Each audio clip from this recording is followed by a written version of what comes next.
اب کیا ہے کہ ہمیں اس وار میں جو axis forces versus allied forces ہیں، یعنی رشیا ہے، فرانس ہے، یو کے ہے اور ان کے الائنڈ ہے جو جرمنی کے اگینسٹ جنگ میں نبردہ آزما ہیں اور کافی حد تک ڈیفیٹ حاصل کر رہے ہیں، تو ہمیں اس سے باہر نکلنے کے لیے امداد چاہیے۔ یہاں پر امریکہ نے کیا کیا، امریکہ نے یو کے کے ساتھ ایک سیکرٹ اگریمنٹ کیا 1941 کے بعد، اور اس اگریمنٹ کے تحت امریکہ نے اپنی کچھ شرائط رکھی۔ ان شرائط میں جو بیسک شرائط یہ تھی کہ جنگ جیتنے کے فوراً بعد، یعنی پوسٹ ورلڈ وار 2 کے بعد جو نیا ورلڈ آرڈر ترتیب دیا جائے گا اس میں امریکن انپٹ زیادہ ہوگی، امریکہ نئے ادارے بنائے گا۔ ہم دیکھتے ہیں کہ بریٹن ووڈ انسٹیٹیوشن 1944 میں پہلے سے ہی ڈیزائن کر لیے گئے، یعنی جنہوں نے بعد میں IMF international bank for reconstruction یعنی ورلڈ بینک کو بنانا تھا، اسی طرح سے لیگ آف نیشن کو ختم کرنے کی پلاننگ کی گئی اور یونائٹڈ نیشن آرگنائزیشن بنا تھا۔ تو امریکہ باقی سارے سٹرکچرز کھڑے کر رہا تھا، اس کی بیک گراؤنڈ ہی یہ 5i انٹیلیجنس تھی، یعنی امریکن کی جو نیشنل سیکیورٹی ایجنسی تھی اس کی یہ ایک برین چائلڈ تھا۔ جب انہوں نے یہ کام کیا تو اب ان کے پاس ٹارگٹ یہ تھا کہ انہوں نے کسی طرح سے بھی جو جرمن فورسز ہیں ان کی سپائنگ کرنی ہے، اس پہ نظر رکھنی ہے۔ Later on second world war آپ دیکھتے ہیں کہ امریکہ اور اس کے الائز جیت جاتے ہیں، امریکہ ہیروشیما ناگاساکی پہ بم پھینک دیتا ہے، ایک لمبی تاریخ ہے اس کی، اور جرمنز ہار جاتے ہیں، جرمن اور ان کے الائز ہار جاتے ہیں۔ اس کے بعد کیا ہوتا ہے کہ جو یو کے اور USA کا جو الائنس ہے یہ ایک چارٹرڈ کے تحت، جس کو ہم بولتے ہیں اٹلانٹک چارٹرڈ، اس میں بدلتا ہے، اور اس چارٹرڈ میں کچھ اور ممالک بھی ان کے ساتھ شامل ہوتے ہیں، یہاں تک کہ 1956 تک، جبکہ US اٹسیلف نیوکلیئر پاور بن چکا ہے، سوویت یونین اس وقت نیوکلیئر پاور بن چکا ہے، انہوں نے اٹامک بم کا ایکسپلوژن کر دیا ہے، فرانس اس ریس میں آ چکا ہے۔ تو یہاں پر اب ایک نئی بات چھڑی کہ انہوں نے کہا کہ ان باقی ممالک کو بھی ملایا جائے۔ اب یو کے اور USA کے ساتھ اس میں کینیڈا آ جاتا ہے، نیوزی لینڈ آ جاتا ہے، یونائٹڈ کنگڈم آ جاتا ہے، اور یہ 3 اور ممالک اس کا جب حصہ بن جاتے ہیں تو اس کو 5i الائنس کہا جاتا ہے۔ اور یاد رکھیے گا یہ جو 5i الائنس ہے یہ ابھی بھی دنیا کی نظر سے دور اس لیے رکھا جاتا ہے کہ اب اس کے ٹارگٹس چینج ہو گئے ہیں۔ اب 1956 کے بعد 5i الائنس جو بنا ہے اس نے سوویت یونین یعنی کمیونسٹ ورلڈ آرڈر کو دیکھنا ہے، ایسٹرن یورپ کے اندر جو اینالوگس ہے سوویت یونین کے ساتھ، اس میں جو کمیونزم ایکسپینڈ کر رہا ہے اس کو دیکھنا ہے، دوسری طرف جو نیٹو بنائی گئی ہے نیٹو کو سپورٹ کر رہا ہے، اور وارسو پیکٹ کی جتنی بھی کمیونیکیشن ہے، جتنی بھی انٹریکشن ہے اس پہ نظر رکھنا ہے۔ اور یہ پھر چلتا گیا یہاں تک کہ 1970s میں کچھ اور لیکس ہوئیں، آسٹریلین پرائم منسٹر کو اس کے بارے میں پتہ چلا، کچھ اور ممالک میں بات آئی، یہاں تک کہ یورپی یونین جب ڈیولپ 1980s میں ہوتی ہے اس کی پارلیمنٹ میں اس کو ڈسکس کیا جاتا ہے، اور ڈسممبرمنٹ آف سوویت یونین کے بعد، یعنی جب سوویت یونین ڈسممبر ہو گیا ہے، رشیا بن گیا ہے، 15 ملک اس میں سے نکل آئے ہیں، کولڈ وار خاتمے پہ چلی گئی ہے، امریکہ سول سپر پاور بن گیا ہے، تو یورپین پارلیمنٹ کہتی ہے اس کے بعد کہ اب اس طرح کی انٹیلیجنس ایجنسی کو ختم کیا جائے کیونکہ اس کا کوئی مقاصد نہیں ہے۔ لیٹر آن پھر وار آن ٹیرر میں اسی 5i's کو دوبارہ لایا جاتا ہے اور پھر اس طرح کے انٹیلیجنس نیٹ ورکس بنائے جاتے ہیں۔ اب دور ہے کمیونیکیشن کا، اب دور ہے ڈیجیٹلائزیشن کا، اب دور ہے ڈیجیٹائزیشن کا، اب دور ہے آن لائن ایکٹیویٹیز کا، تو اب ویب سائٹس کے تھرو اور بہت سی چیزوں کے تھرو اس طرح کے الائنسز جو ہیں وہ پوری دنیا کی سرویلنس بھی کر رہے ہیں، ایون کہ اپنے شہریوں کی سرویلنس بھی کر رہے ہیں۔ اور پھر آپ دیکھ رہے ہیں کہ کس طرح جنگیں پلان کی جا رہی ہیں، شدت پسندی پلان کی جا رہی ہے۔ ہم نے 2011 میں دیکھا عرب سپرنگ، یہ عرب سپرنگ جو تیونس سے ہوا یہ بھی کروایا گیا ہے، کس طرح داعش کو قائم کیا گیا ہے، کس طرح IS کو قائم کیا، یہ سارے کے سارے کام، میڈیا کے پروپیگنڈا، نیریٹو بلڈ کرنا، یہ سب کچھ اسی طرح کی سیکرٹ ایجنسیز کا ایجنڈا رہا ہے۔ اور ان سیکرٹ ایجنسی کی جو مدر ہے that is United state of America اور NSA نیشنل سیکیورٹی ایجنسی۔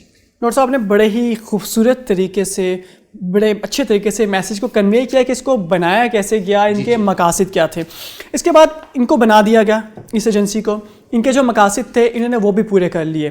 مجھے یہ بتائیے کہ اس کو بے نقاب کب کیا گیا، کیونکہ پہلے تو عوام کو نہیں پتہ تھا 5i's کے متعلق، ریسنٹلی ہی عوام نے جانا ہے 5i's کے متعلق، تو اس کو بے نقاب کس نے کیا اور کس طریقے سے اور کب کیا؟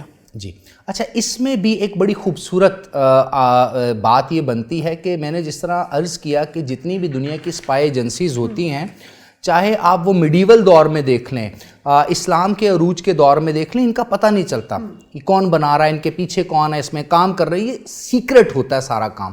تو آپ یہ سمجھ لیں کہ اس کو بے نقاب بھی کوئی نہیں کر سکتا. ہوتا یہ ہے کہ جب ان کے مقاصد پورے ہو جاتے ہیں, یہ فلفلمنٹ آف گولز اچیو کر لیتے ہیں, ملکوں کے حصے بکھرے ٹکڑے کر دیتے ہیں, نئی جنگیں لڑ لیتے ہیں, تو یہ خود ہی ایک نیا چال کا پتہ کھیلتے ہیں اور سرفیس پہ آ جاتے ہیں. لیکن جو 5 آئیز کے سلسلے میں کام ہوا وہ بڑا کرٹیکل ہے. ہم دیکھتے ہیں کہ کولڈ وار کے دوران ایک طرف سوویت یونین ہے اور ایک طرف یونائٹڈ اسٹیٹ آف امریکہ ہے. آپ اگر ہالی ووڈ کی موویز دیکھیں تو بے شمار ہالی ووڈ کی موویز پچھلے 50 سال میں اینٹی سوویت یونین بن رہی ہیں اور ان کی سپائز ایجنسیز کے اوپر کام کر رہی ہیں. بالکل ریالٹی میں بھی ایسا ہو رہا تھا کہ جو سوویت یونین تھا, جو 1990s کے بعد رشیا بن گیا, وہ بھی امریکنز پہ اس طرح نظر رکھ رہا تھا. ایون کہ 2001 کے بعد چائنا بھی رشیا کے ساتھ مل گیا, جس کو شنگھائی کارپوریشن آرگنائزیشن ہم کہتے ہیں, اور انہوں نے اس کے اوپر کام کرنا شروع کیا. تو یہاں پر کچھ بارگین ہوتا ہے, پیسہ انوالو ہوتا ہے, انٹرنیشنل انٹرسٹ انوالو ہوتے ہیں, الائنسز بنتی ہے. تو اسی طرح کی جب ایک الائنس بنی تو ایک شخص جس کا نام تاریخ میں اینڈرو سنوڈن کے نام سے لیا جاتا ہے, اس کے بارے میں کہا جاتا ہے کہ یہ نیشنل سیکیورٹی ایجنسی میں کام کرتا تھا, اسی طرح CIA کی ایک امپورٹنٹ برانچ ہے اس کو دیکھتا بھی تھا. تو اینڈرو سنوڈن جو ہے اس نے 6 جون 2013 کو فریڈم آف سپیچ کے نام سے کہہ لیں, کسی اور چیز کے نام سے کہہ لیں, اس 5 آئیز کے نام سے جو بھی نیٹ ورک چل رہے ہیں اس کے اوپر بات کی. اب مزے کی بات یہ ہے کہ اینڈرو سنوڈن کو پناہ کس نے دی؟ پیوٹن نے پناہ دی, یعنی رشیا نے اس کو پناہ دی, اور پھر رشیا نے یہ ایک نیا نیریٹو بلڈ کیا. اب یہاں پر یہ بھی سوال کیا جا سکتا ہے کہ 2013 ہی میں یہ بات کیوں سامنے آئی؟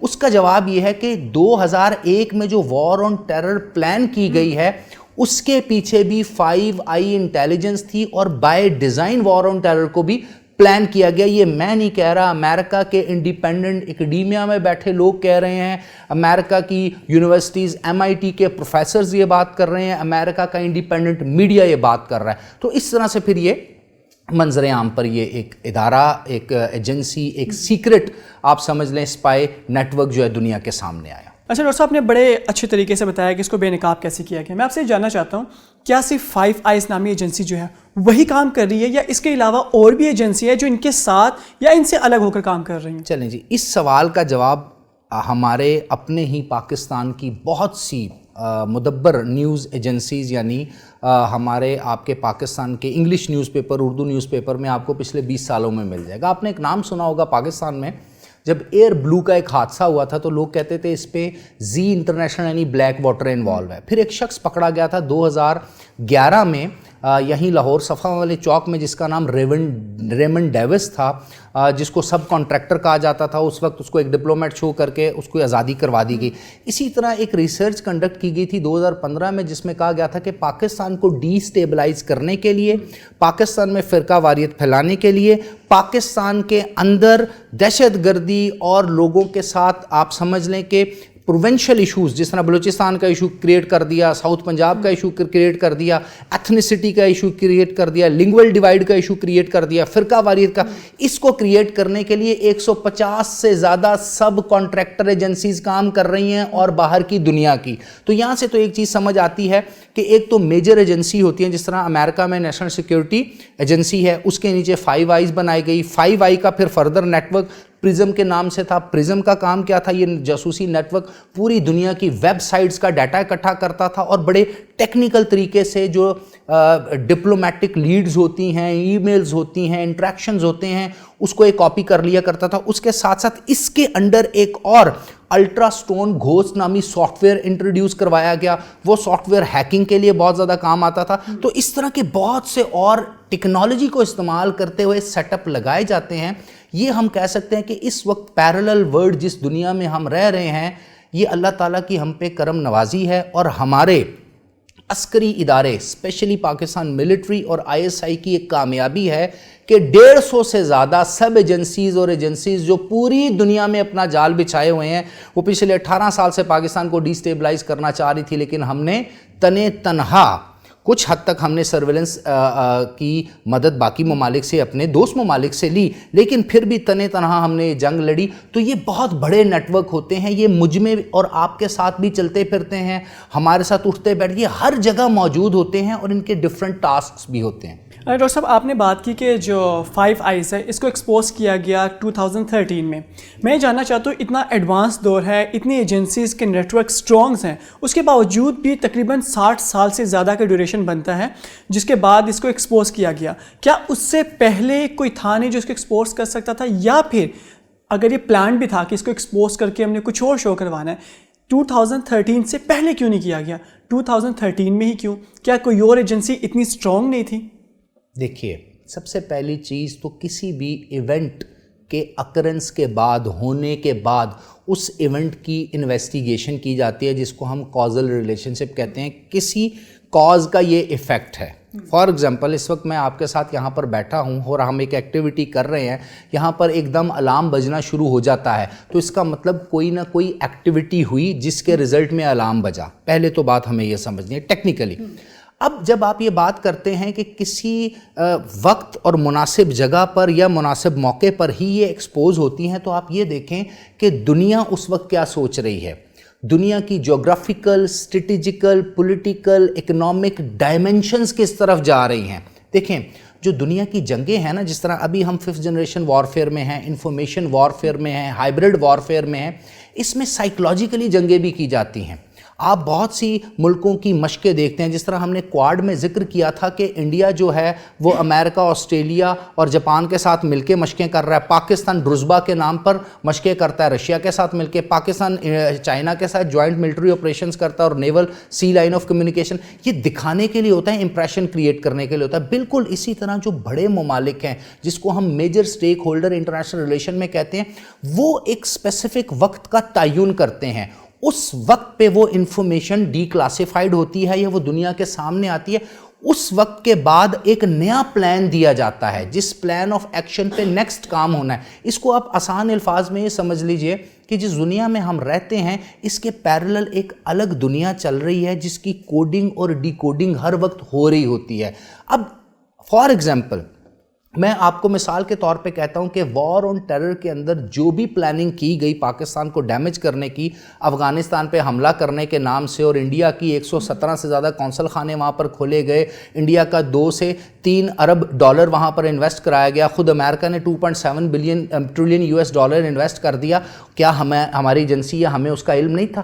علم ہوتا ہے, لیکن ہم نے بھی ایک اسپیسیفک ٹائم کا ہی انتظار کرنا ہوتا ہے. اور یہ جتنے بھی سیکرٹ ایکٹیویٹیز ہیں بعض کا تو یہ دنیا کے سامنے آتی ہی نہیں, ہزاروں سال گزر جاتے ہیں, آپ کو پتہ نہیں ہوتا کہ فلاں امپائر کی ڈاؤن فال کی وجوہات کیا تھی. تو اس لیے اس مدعے کے اوپر یہ کہنا کہ اس سے پہلے کسی کو پتہ نہیں تھا, میں اس کے اوپر ڈاؤٹ فل ہوں. پتہ ہوتا ہے, پتہ چلتا رہتا ہے, ایکٹیویٹیز کو مانیٹر کیا جاتا ہے, لیکن آپ خود اس سیکرٹ جنگ کو کنفرنٹ کر رہے ہوتے ہیں, اس لیے اب خاموشی سے اس کا جواب اس سیکرٹ اٹیمپٹ سے ہی دیتے ہیں جس سیکرٹ اٹیمپٹ سے آپ کے اوپر حملہ کیا جاتا ہے. ڈاکٹر صاحب میں آپ سے یہ جاننا چاہوں گا, کیا آپ سمجھتے ہیں کہ جو 5 آئیز ہے اس کا ٹارگیٹ چائنا ہے؟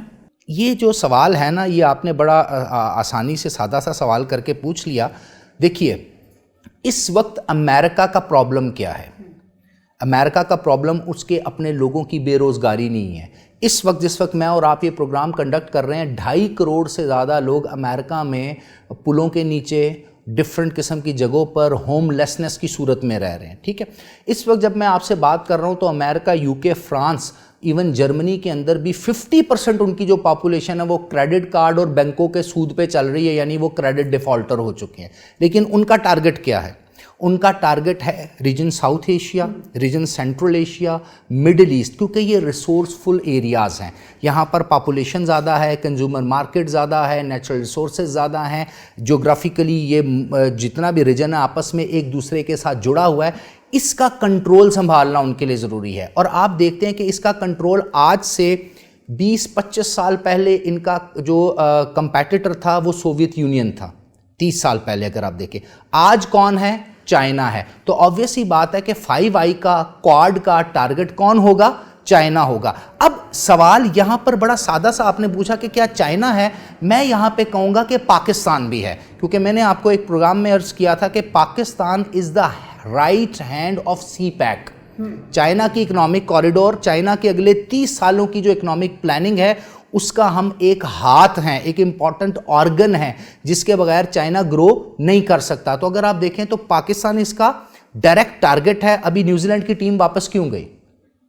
انڈیا اور 5 آئیز انوالو تھی، اور 5 آئیز کے کون کون سے ممالک ہیں وہ میں لسٹ آپ کو بتا چکا. بالکل ایسا ہی ہے.